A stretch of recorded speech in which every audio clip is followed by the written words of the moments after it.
Thank you all for joining us today in what will be one in a series of important conversations pertaining to the music industry in a series hosted by Music BC. My name is Crystal Parabu, and I'll be moderating the discussions that will emerge today around the topic of accessibility in the industry. And this will specifically include conversations around access to funding and space and platforms that are available for emerging artists and community organizations. I'm here today as the fund lead for Sector Equity for Anti-Racism in the Arts, also known as CERA. It's an anti-racist initiative that was established a year ago as a means to address systemic racism within the BC arts sector. And this was in direct response to not only the Black Lives Matter movement and the ongoing fight for Indigenous rights and sovereignty, but it really was to assist BIPOC artists who have been impacted by COVID-19, whose arts practices have been impacted by COVID-19, and that included a lot of musicians and people who work within the music industry. So we have three panelists today that will be joining me. Each of them have worked really hard to establish themselves within the industry and community, and they will be sharing their breadth of knowledge that we're hoping those of you watching will really take the time to be cognizant of in terms of the sensitive nature of these conversations, and really take notes on how you yourself can create impactful change in whatever role that you occupy or whatever capacity you see fit. And for all of you emerging artists who are tuning in, we're really hoping that these conversations will sincerely speak to your needs and work towards amplifying accessibility for you to produce your art wholeheartedly and safely. So without further ado, I will introduce all of our panelists and we'll get straight into the conversation. So first we have the wonderful Nancy Lee, aka Witch Nancy. And Nancy is a Taiwanese Canadian curator, DJ, educator, interdisciplinary media artist, cultural producer, and music video director. Nancy is a co-founder of Chapel Sound, which is an electronic music and art collective supporting emerging artists, and Current Symposium, an intersectional and multidisciplinary initiative featuring artistic and educational programming for women, gender diverse, and artists of color. They also run a small DIY event and production studio in Chinatown, Atelier 254, hosting shows spanning the genres of R&B, rap, techno, ambient, bass, and experimental electronic music. As a community music consultant, Nancy has worked with Creative BC as a grant coach and outreach facilitator to improve the accessibility of their funding programs. Nancy is an advocate for the DIY music community and has developed 2 pilot programs with the City of Vancouver, which provided Get It Together entrepreneurial capacity building workshops and micro grants for artists. Nancy, take a bow.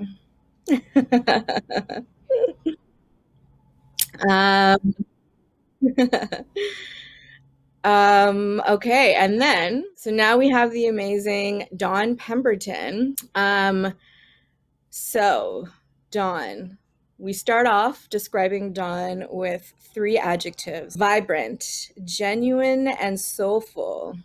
Dawn has deep musical roots that take her powerful voice from gospel and soul to jazz, funk, and world music. She has become a staple of the Vancouver music scene and can often be found tearing it up as a vocalist, pianist, teacher, adjudicator, choir director, and go-to girl for live performances and studio sessions. She is currently hosting her own funk, soul, and R&B show called Get on the Good Foot on CKUA. Dawn, take a bow for the people.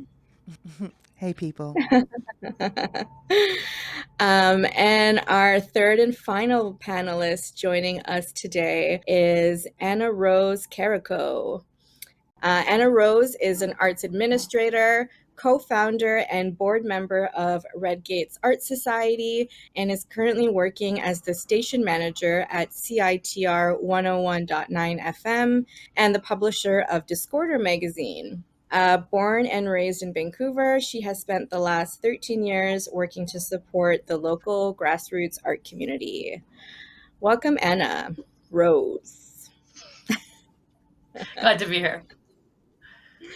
Awesome. So happy to be with the three of you here today, and I think we're just going to dive right into conversation. I kind of wanted to start with each of you sharing what the word accessibility means to each of you. I think of accessibility just meaning freedom to get the things that you need to be the best version of yourself. Thank you. Anna Rose. I would like to steal what Dawn said, but I won't. For me, accessibility is everyone having equitable access to everything that they need to be their best selves, regardless if the barriers are physical, financial, social, and that is a priority and not an afterthought. Love that, the prioritizing. All right, so given each of your kind of personal outlooks and definitions of accessibility, I'd like to navigate the next questions through those lens and when you guys are answering or giving answers for your question. But let's currently talk about what resources of support are currently available to artists in the music industry to enhance accessibility. We can kind of do this popcorn style if you want. So if anybody wants to start, and then we can just kind of have a conversation around it. Maybe Nancy, since I've been picking on you as the first one, I'll let you start.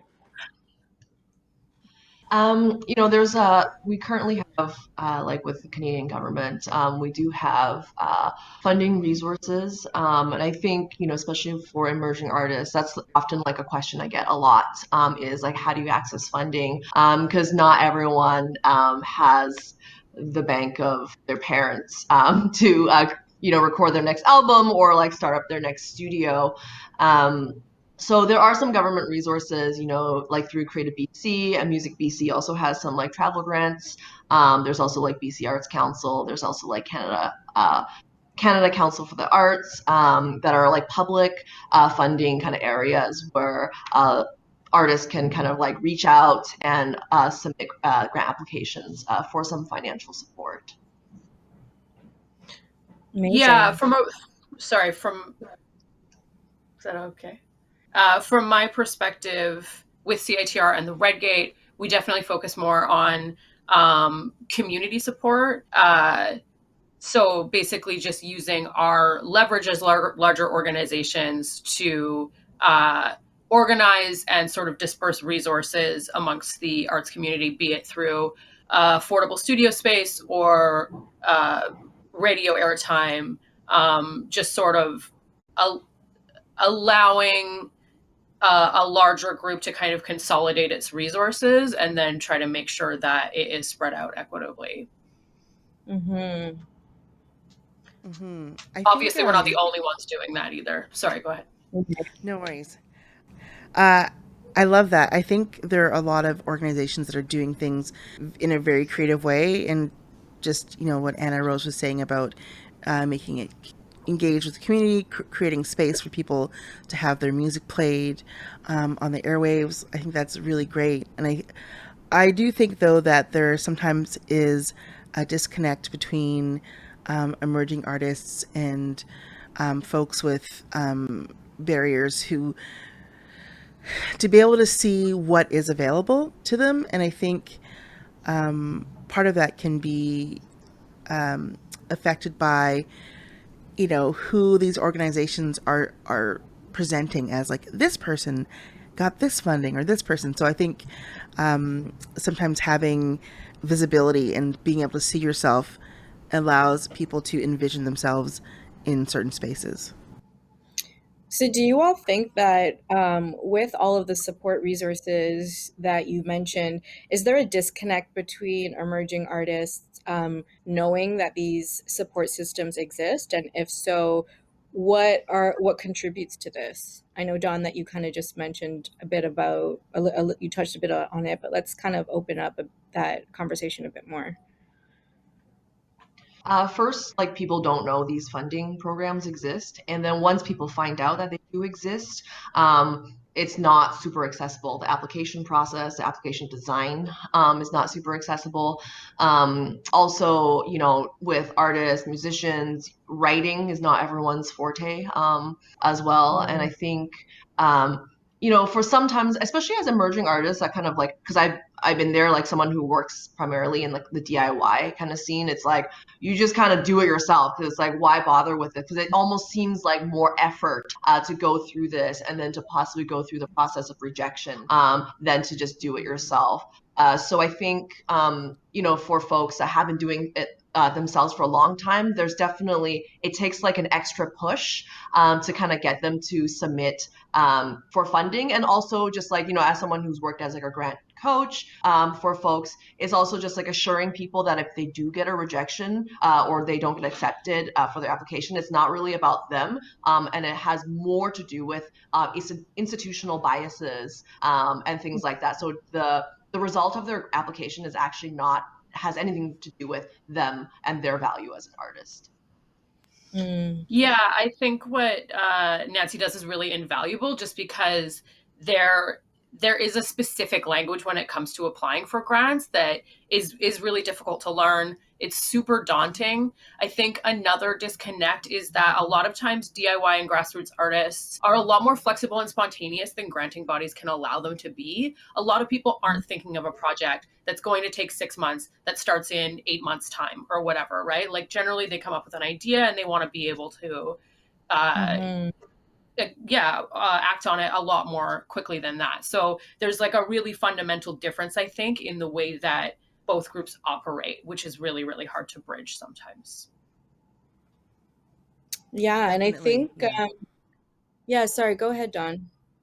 No, I totally agree. And I think it's almost like you're chasing your tail a little bit in working within those constraints, and I feel like there's many factors that create those granting organizations. They're accountable to the people who give them the funding, and they require certain things. But just to go back to what to Anna Rose was saying, it's if there was some kind of flexibility in terms of how monies can be shared, and also I think it's part of the work that we have to do as emerging artists is gathering all the pieces. That's part of the work of building your career is just trial by error, knowing that you need a good bio, knowing that you have to have all these things, because once you have them, then you can use them again. So I think there is value in having some kind of mentorship in like just how do you get all those pieces together. Well, then it must be hard for people like you three who are established in the industry to know where to put your energy. Like, do you put more of your energy into providing the mentorship for these emerging artists in order for them to be successful with the bureaucracies that are in place with these institutions? Or do you put your energy into dismantling the systemic racism, et cetera, the barriers that are in place, so that becomes difficult to know where to put your energy, I would assume. I think we just have to do it all. Yeah. Sorry, go ahead. Yeah, exactly. I was gonna say the exact same thing. You just have to do it all. Yeah, that's exactly what I was thinking. They're not mutually exclusive. I think what that comes down to, though, is like a lot of people are operating at capacity, and that's because a lot of this is passion-based. It's unpaid or it's underpaid, right? So a lot of it all comes down to, if not funding, then revenue of some kind, right? Like we should be able to pay mentors and mentees. And unfortunately, that's not the case a lot of the time. Yeah, and I feel like with the system itself, it's like the people who have salaries who have benefits, and who are, living comfortably, within the music industry. You can't get those people to really do the work because they're complacent, right? At the end of the day, if we look at our funding bodies, if you look at like the people that run the funding programs and design the funding programs, like how many of them are white? I mean, probably most of um, and like how many of them have like university degree, so it's like they're designing the programs to for a certain demographic, so there's design bias, even within Mhm. these granting programs. And I just feel like, as someone who is like a DIY like cultural producer but also an artist at the same time, we don't really have a choice. Like you have to continue doing the mentorship because you've been there and you have the compassion and empathy to understand where people are coming from and you want to support them. But at the same time, the things that are happening to the people you're mentoring is also happening to you. So you're also kind of carrying the Yes. weight of that, and like trying to like shield the artists that you work with from the bureaucratic BS that you have to deal with. So in a way, like I'm sure all of us, like people that work, from a mentorship capacity and support for emerging artists, like we're being squeezed for our time and for our capacity. Right. Yeah, as well Um, as how many people involved in those funding bodies. How long has it been, if ever, that they had sort of their feet on the ground in terms of the grassroots arts community and their engagement with emerging artists, right? Like they don't have that connection anymore for the most part, if they ever did. Right. So if we were to deconstruct the current granting systems that are in place, it really starts there with the disconnect to the arts community as a whole. And so what steps have you each personally taken, either individually or within the work that you do collectively, to bridge that gap? Speaking Whew, that's a out. tough question. Yeah, speaking out. I think Yeah. Oh, sorry. Go ahead. sorry, there's a delay. Pandemic I hit. I think for my own self personally, I kind of just remove myself from dealing with those governing bodies just for a minute because I had to take a break, and that's how I bridged the gap. And I kind of just spent more time connecting with emerging artists and being a resource. I feel like that right now is the best use of my own personal resources, and just pouring all the information that I have so far. I mean, like, here's everything you need to know. I'm shaking it out of my brain for you. And, you know, and if it means like you need a really good letter, I'm going to write that for you because I already know the language that they like to hear, or, Mhm. so I feel like that's in my own little personal world. That's how I feel like I can be the most effective. In terms of, looking forward for my own self, to be honest, I'm tired, and I'm tired of Mhm. pushing and tired of trying to make things happen. So with, in connection to governing bodies, I want some freedom. And so it means things take a little longer. So, I'm making my own pennies, so to speak. Yeah. Yeah, I sort of realized a long time ago that focusing on the administrative side of the DIY grassroots community is kind of my life's work, just because there are not a lot of people where there's that overlap of interest or skills or whatever. So I realized that that is the best use of my personal time, is providing that support. I think as far as bridging the gap between funding bodies is just inserting ourselves into those rooms whenever possible, and Mhm. and working really hard to make sure that others are brought in there as well. I've been Mm. on sort of consulting roundtables and this kind of thing, and the amount of times, unless it's specifically say about sexual harassment in the music industry, that I'm the only woman in that room. Um, Mhm. so I think an important part of it is just sort of pointing out, like, this is who is not part of the conversation, and you have Mhm. to make that a priority. So the Yeah. minute you get in there, just make sure that you just keep pushing it, basically, especially on the behalf of the people that aren't there. Mhm. I think we all also, like, even though we're all super tired, and like, you know, it's also good it's a good reminder to know that we all still have a voice. Sometimes it's very quiet because you're so tired. But and this is like to emerging artists too. Like, we all have a voice and we all matter. Our voices can be heard. Um, and I think, there are some things with patience and like strategizing, and things like that. And I think a lot of that does come through like mentorship, like knowing how to find the pathway to get into those rooms, to say what you have to say. And I think like for me, like bridging the gap, usually is kind of inserting myself into like these grant outreach programs. So I have the ability to convince the funders that they need to like redesign or reconsider their outreach or their grant applications, but then also being able to build trust with like emerging members, because I think especially for like BIPOC and just like racialized folks, there's a general distrust for governing bodies and institutions that I think the government needs to recognize why this distrust is in place, because of historically systemic racism and all that stuff. It's like people don't want to disclose their information to the government. And I think it's important that governing and granting bodies understand that, so that they can redesign their programs in a way that people who have a distrust with the government and with institutional bodies can bridge and can submit their application easier. Mhm.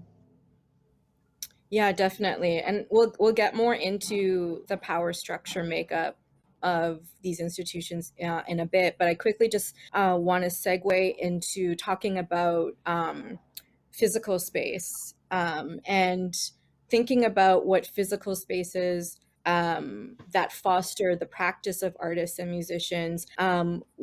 What are these? What spaces currently exist? Are these spaces safe? Are they equally accessible?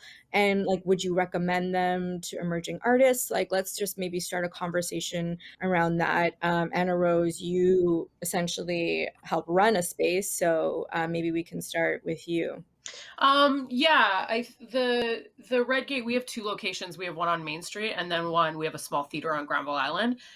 Luckily, both of those are almost totally physically accessible. That's a really difficult thing for a lot of places, just because it's really rare to find an affordable space that's also accessible. Generally, we're taking over very old buildings. To retrofit them would cost a fortune, and there's very little funding for that because no one can get a long-term lease because of the real estate market. So we're really lucky in the sense that we already have that in place, because it's very difficult otherwise. And it's difficult for me to remain optimistic. Like, we've lost a few places. There are still some left to toast, but that's, they have, their capacity is very low. I'm sorry, I'm just going straight to like the problem areas and not the optimistic parts of it. That's fine. You might recognize this as like a theme.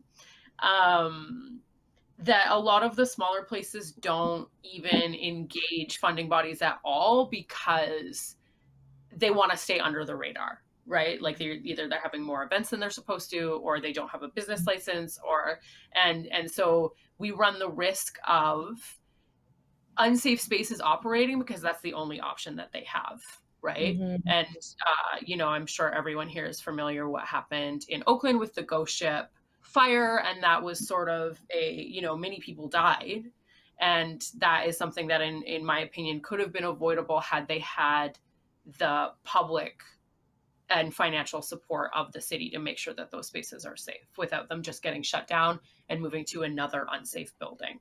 And there was sort of a conversation around it at that time that doesn't really feel like it went anywhere, Right. as far as taking preventative measures.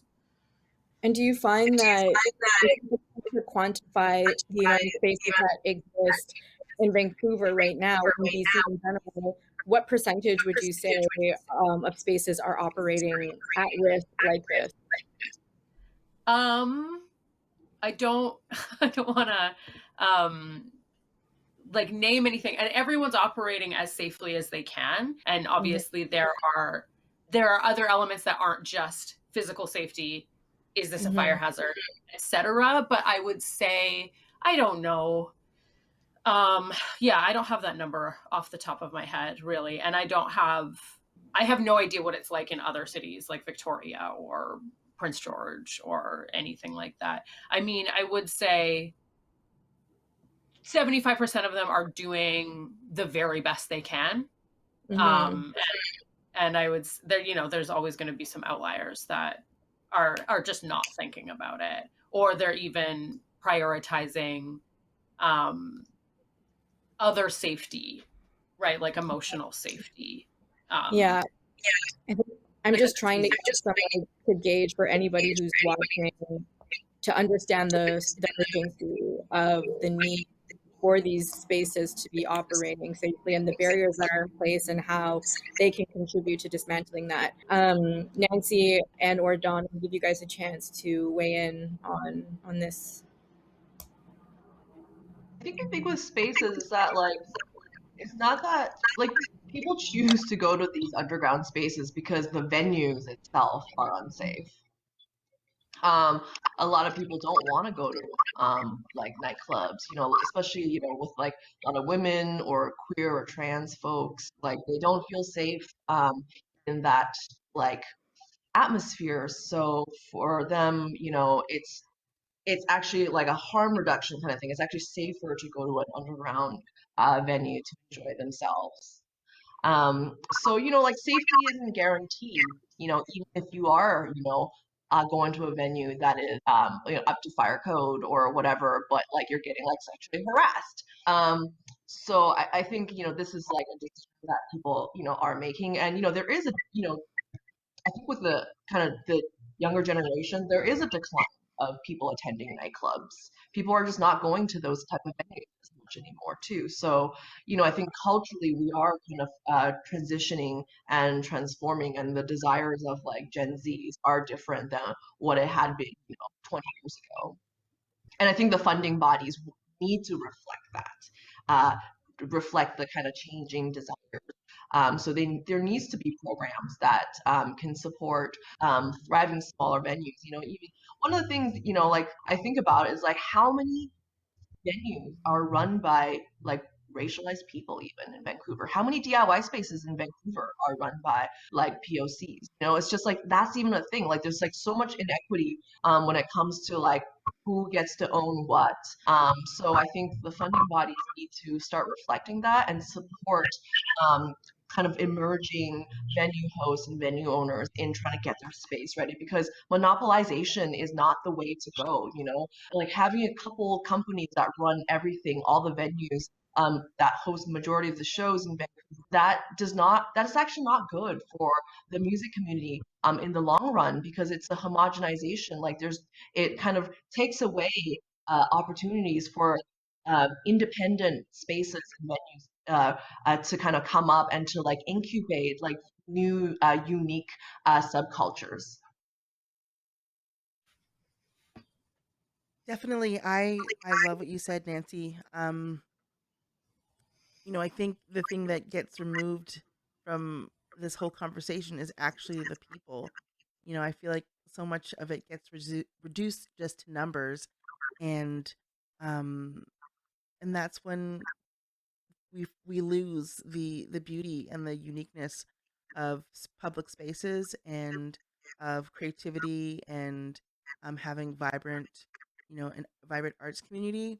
Um, and I do feel like there is a trend of smaller and more DIY kind of events and spaces, because people are realizing that they have no say. There's no um, autonomy.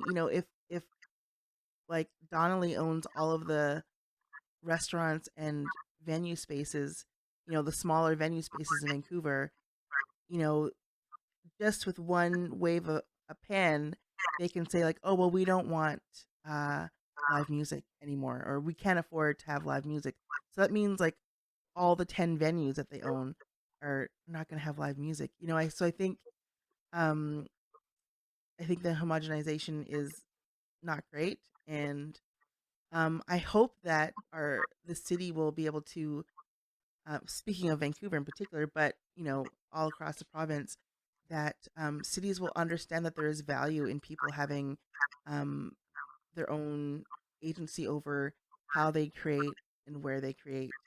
And maybe there'll be at least some rules, some civic rules that can relax around that, about gathering in spaces, what can happen. Like, do you really need to have a permit to have dancing? Like, can't we just dance? Like, there's things like that. And I think I'm excited about looking into that. Like, how can we give more power to people, even if it's just uh, you know, in getting a license to have an outdoor event. Like, can we work on making that easier? So at least there are ways of incubating and creating, a real creative where people are creating culture as opposed to just like consuming it and getting as drunk as possible. Yeah, for sure. And that's so true. Like you need permits to do literally everything. And it's real. What it really is people who hold these power structures. It's them essentially profiting off of artists just wanting to create art at any point, at any time. And that in and of itself is a problem. So really, I think the solutions are kind of looking towards more decolonized versions of creating these spaces. Um, but then what does that look like? Like what ideas do you guys have around that given your relation to the industry? It doesn't necessarily need to be something that's possible or tangible, but in terms of your own ideals and values navigating this industry and the spaces you do, what are some ideal decolonized versions of how these spaces could function to dismantle the power structures that are in place?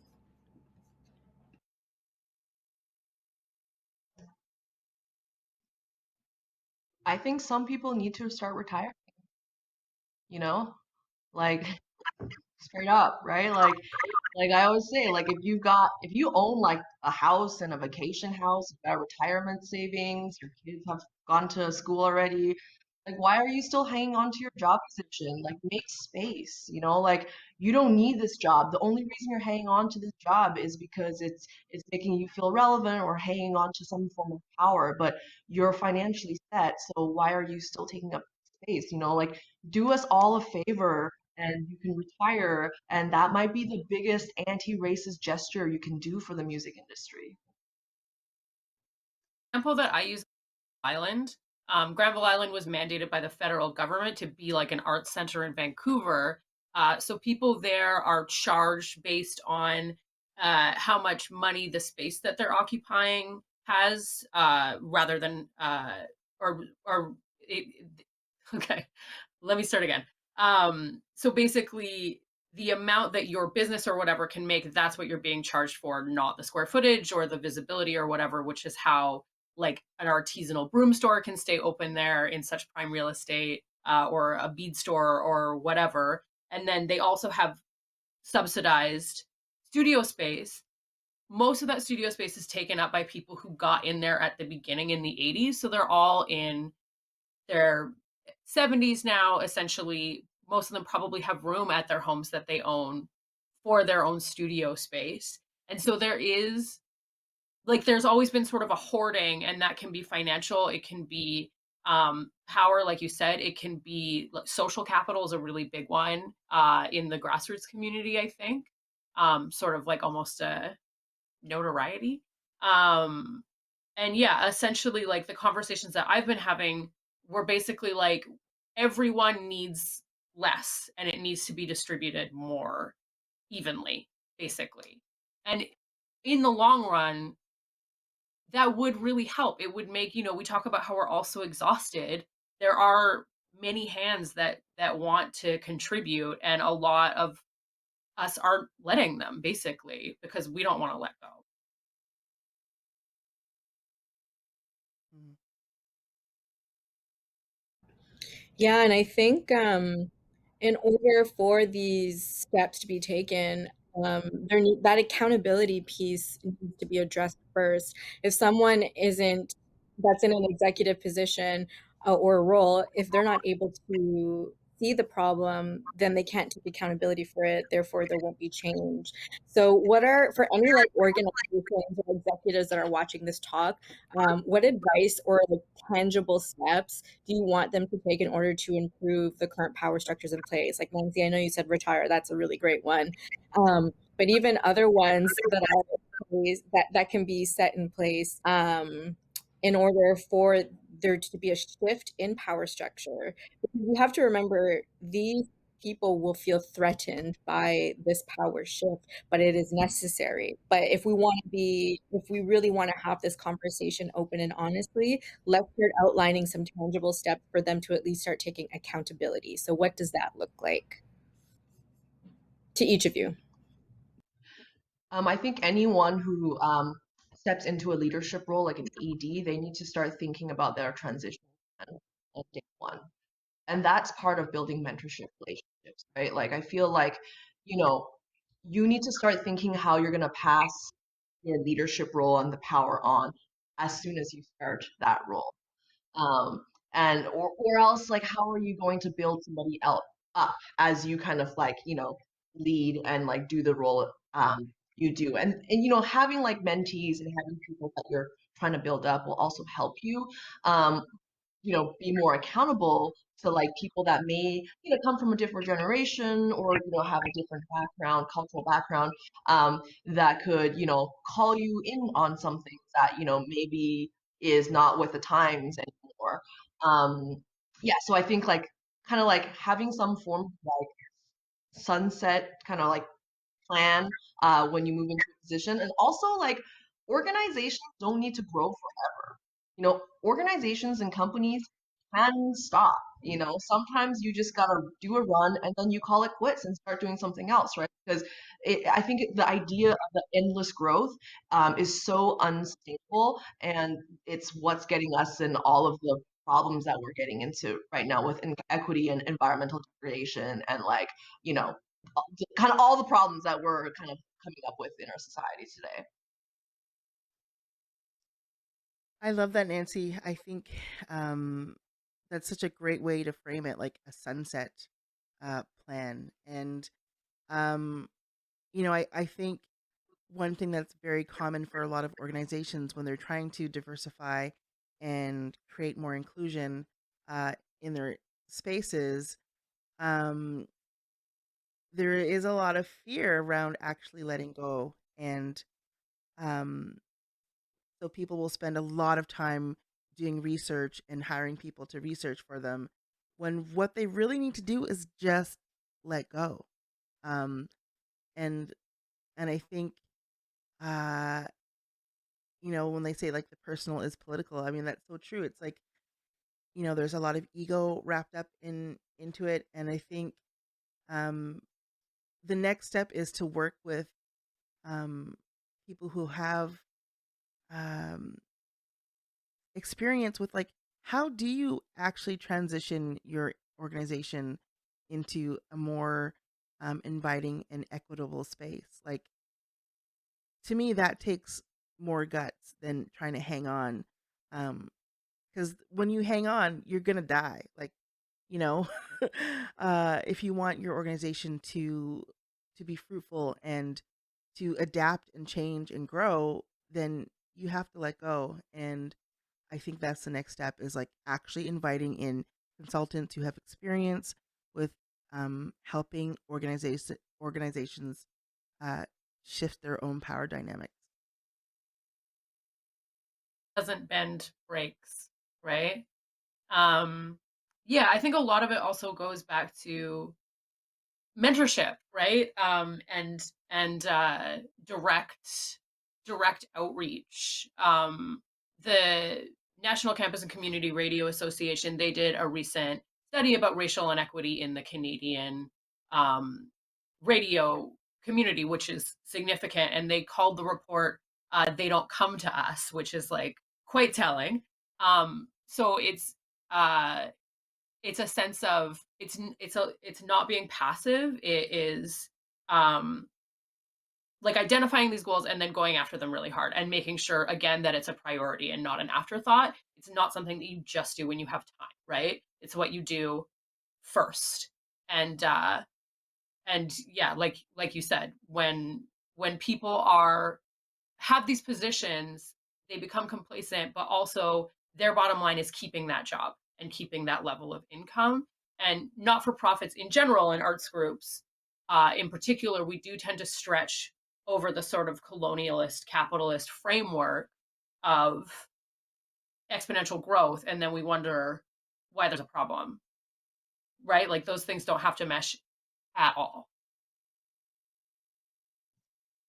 And I think with organizations that are like saying, I think that's the excuse that a lot of organizations use. Well, like, oh, well, we hire like racially diverse people, but they never stick around, you know? But it's like your company or your organization has a wrong culture, you know? Like you can't expect like a racialized person to come work for you and thrive in your company or in your organization if you constantly, like mistreat them or like constantly like don't take what they say seriously. So it's like I do feel like if that's a problem that you're having as an organization, like, oh, they don't come to us, then maybe it's time for you to plan some kind of sunsetting kind of procedure, because maybe you just have to make space for somebody else to emerge, and somebody else will emerge, and somebody else will do a good job. I think there's some organizations that also feel like, oh, well, we're the only ones doing this, but it's like, no, like if you actually just like give the space, people will grow and people will emerge and do their own thing. You just have to trust them. You have to trust the community. Yeah, those are all such amazing points. I think one of you touched on it a bit earlier, though. Ego is a huge part of it. Ego in tandem with the fact that the rest of our society outside of the arts is built on this colonial capitalist structure. So for someone to say, okay, yes, I'll step aside. Yes, I don't need to be in this position making all this money.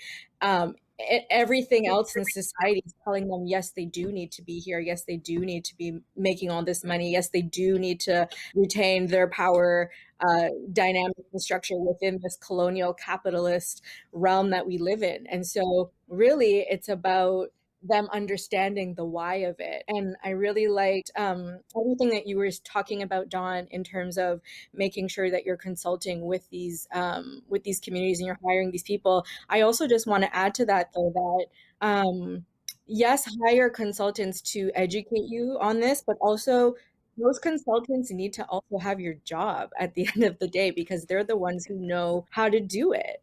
You know what I mean? Like there's so many of us in the BIPOC community who serve as consultants, but I just been doing a lot of reflection lately, and I feel like it is also a form of tokenizing to say, yes, like we use this consultant service, we use Crystal Parabu as an individual to like do an audit and everything, but you're still in the same structures that you're in. Like maybe you should give your job to one of these consultants who can see the problems right off the bat and implement the solutions for you. So I think that's also another thing that to add on to what you were saying there. Yeah, I don't know if you guys have any other additional thoughts that you wanted to add to that, but I really want to make sure that organizations and executives who are watching this understand why there is a need for this power shift to happen, and then ways that they can move forward with taking accountability. And it's a journey and it's a process. And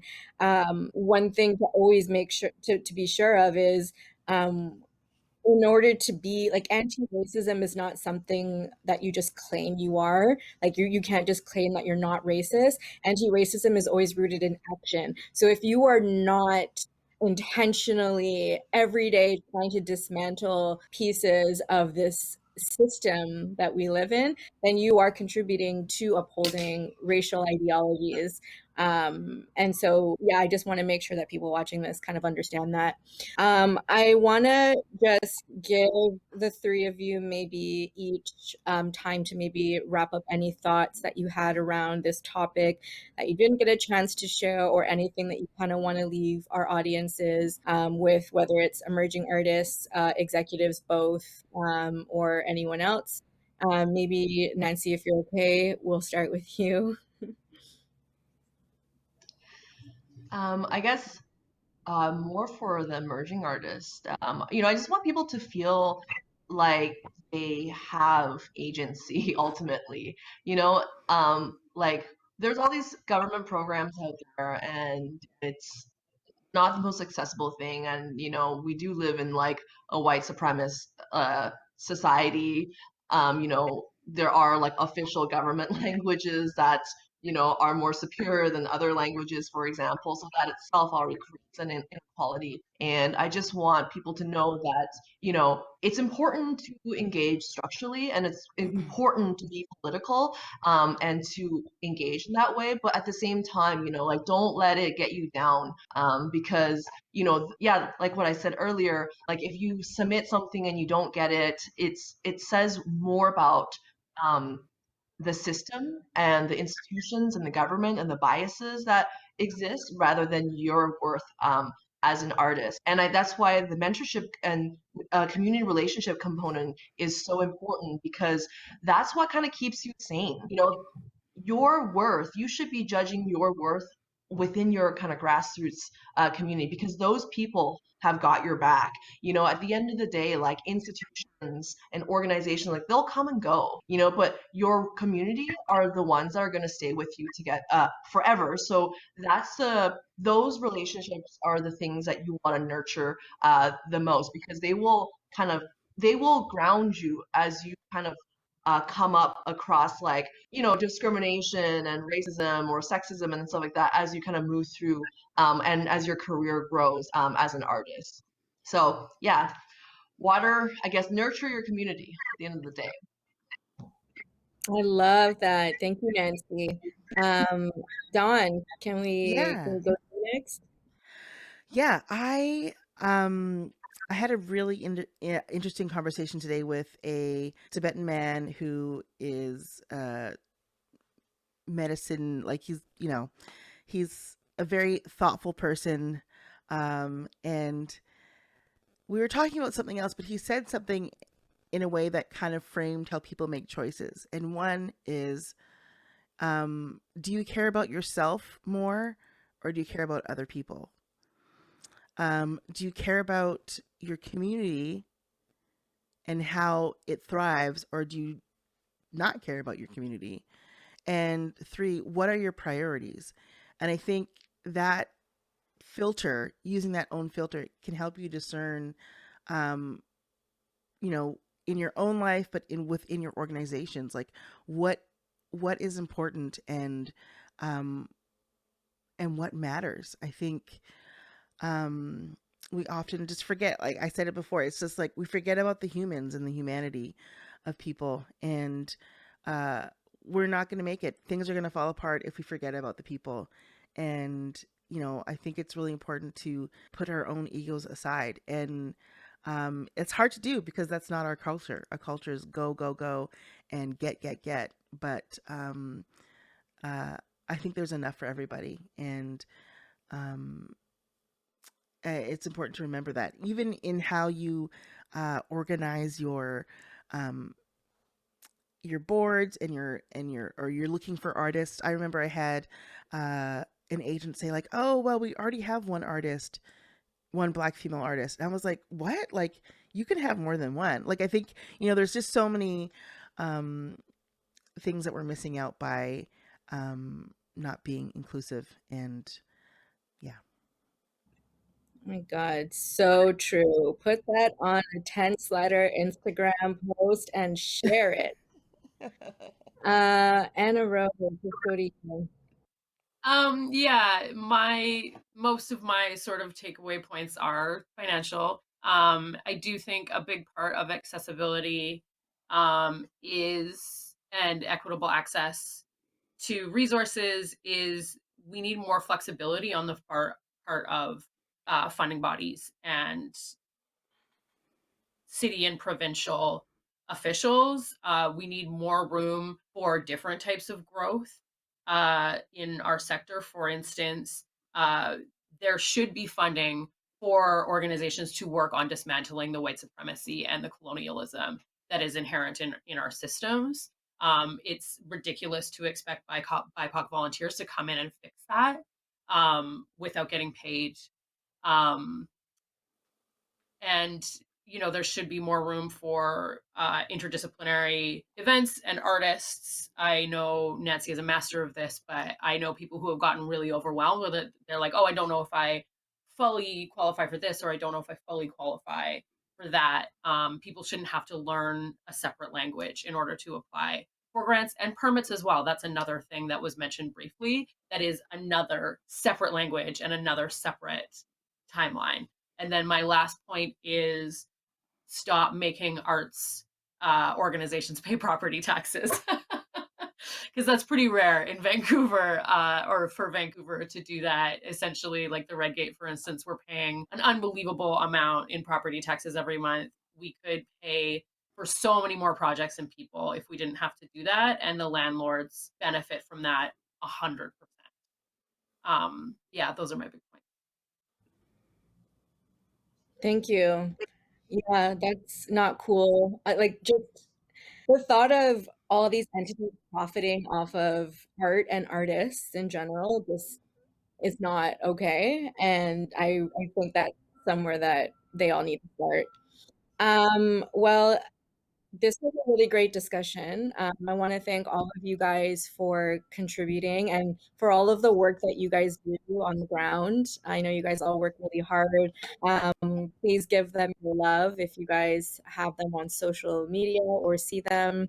I also just want to reiterate that there's a whole community of mentorship that is available to you. So feel free to reach out to any of the panelists if you want to tap into this community of mentorship, and that even though the systems aren't perfect right now, we are working towards it. And so just keep community alive in order to keep ourselves going. So yeah, I guess we'll end it there. Thank you everybody for attending. Thank you Music BC for having us. And I hope you guys all have a good rest of your day.